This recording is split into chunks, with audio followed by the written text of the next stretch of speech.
Hey everyone, it's Michael. Welcome back to the channel. Today, if you have ever thought that owning a home was out of reach for you, then this video is for you. I'm going to show you how to go from renting to buying your very first home within 2 years or less. All you're going to need to do is save about $200 a month. According to the U.S. household census, the average income is $83,700 for most households. And let's just assume that that's a modest income, and you can commit $200 a month towards homeownership. I know in some cases $200 might feel like a lot, but I want you to stay tuned to this video because there are tax advantages which actually will bring you back money into your pocket that will make up for those $200 you're putting towards your homeownership goals. So let's just say you're able to put $200 away. Over the course of a year, that's $2,400. 2 years, that's $4,800. I know that sounds like a small amount to try to purchase a home, but there is a common misconception that you need to put 20% down to buy your first home. That's not true. Stay tuned. I'm going to tell you how you can take advantage of some local resources that might be available to you to get into homes for as low as 0.5% down. But first, let's just talk about what are you going to do with those $200 a month. Here in Idaho, we have some local credit unions, and they have what's called basically a first-time homeowners savings account. So when you go out, take a look at your local banks, whoever your credit union is, and don't just use any normal savings account. Look for special accounts offered by local credit unions or banks that allow you to save for a home down payment and get tax advantage treatment. What does that mean? That means that many first-time home buyers, these savings accounts will let you get earnings on the account, and it will grow tax-free as long as you use that money for a qualified down payment. So over the course of 2 years, if you're able to find an account that accrues interest for you, you won't have to pay taxes on that. It's a small piece to the puzzle, but it's powerful. And I think what is also great is to just set up an account. Maybe it's not your local bank, but just to set up an account where $200 goes every month. You don't even know it's going there. It just becomes automated and you don't think about it. And really quickly, over time, you are going to end up having a significant amount of money towards your first down payment.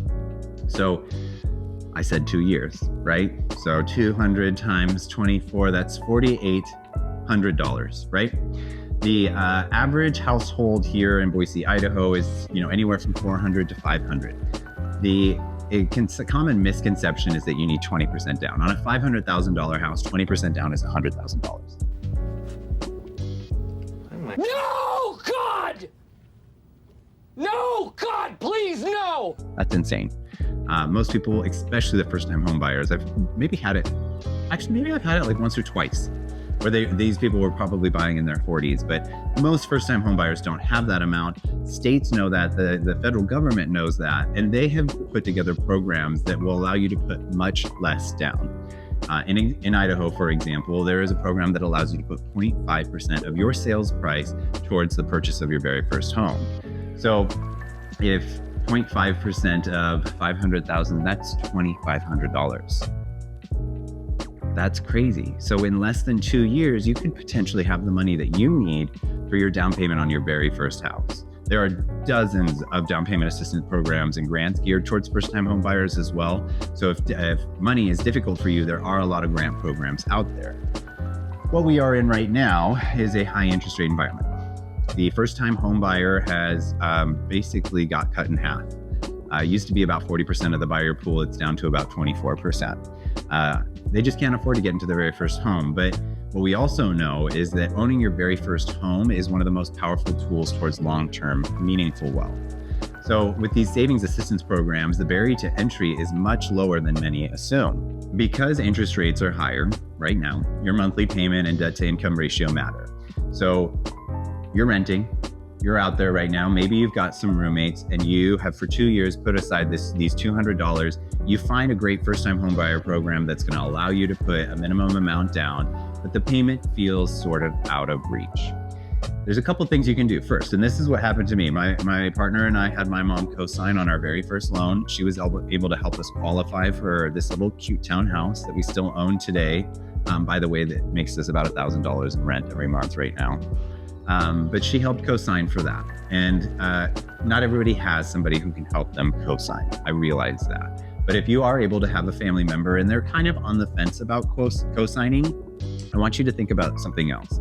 You're renting right now. You have roommates.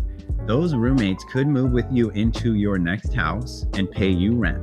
Oh, I like that. Yeah, me too. So instead of them paying the landlord, they become your tenants and they pay you. What's going to happen is after a year of those roommates paying for you, the lender can then qualify that on your debt to income ratio. So where before you had to have a cosigner, you now have what's probably a good amount of your mortgage covered from these tenants, and you've got statements showing that they've made deposits to you every month. We have a lot of teachers here who are taking advantage of this. We're able to buy their very first house and then they rent out bedrooms. If you're already in a roommate situation, why not have more control over the property that you're living in, right? So having these rents can help with your debt to income ratio, make things more affordable. And when it's time to refinance, if you did get a cosigner, you can remove them. Let's say it takes a year or 2 years, but you can let these cosigners know, I only need you for a year or 2 years. I understand that's not something that is available to everybody, but there's things that they should know that allow them to know that they don't have to be on the hook for maybe more than 24 months at the most, right? The other thing that they don't teach us about is there are big tax advantages that add up. So when you buy and own your home, the interest on your mortgage is tax deductible, subject to limits. So let's estimate with your medium income scenario, which is about $83,000 and a modest mortgage, suppose the interest portion of your first year is $8,000. That means you pay $8,000 in your mortgage the first year you own it. If you are in the 22% tax bracket, which is about accurate for that income level, your deduction savings at the end of the year is about $1,760. Okay? So you needed to save $200 per month to get to that $2,400 to help you buy that very first house. And then the next year, what you get back is $1,800 in less taxes. To me, that's about $600 that you actually had to put away if you think about it like that. Make sure you ask your tax advisor, how much of my projected first year interest is deductible and what savings can I expect? That's like basically getting a discount on your home purchase. So with all of that information, I want you to pull it all together. Commit $200 to savings to your dedicated account. While you're saving, research and apply for down payment assistance and first-time homebuyer programs in your state. Even though you're not totally ready to buy, I highly recommend you get in touch with a lender. It doesn't really cost you anything, and they can actually help prepare a strategy for you. If you have certain debts that you could pay off to help you get qualified, it's good to know that even if you're about 2 years out. So I highly recommend doing your research, going out and checking out the local credit unions and lenders and what your first-time down payment assistance programs might look like. And then you want to prepare your credit, right? So this lender that you reach out to is going to help you with that. They're going to help you reduce certain debts that are going to help you get qualified. And they're going to show you ways to keep your credit score strong as well. They can also walk you through, if you have the opportunity to have renters, they can walk you through what they're going to need in order for them to qualify those rental incomes for your debt to income ratio when that time comes. Once you're ready, apply for the loan with the down payment, use your savings and assistance program, and then after the purchase, reach out to your accountant and make sure you write off all of that interest, okay? I want you all to think about what it means to own your very first home.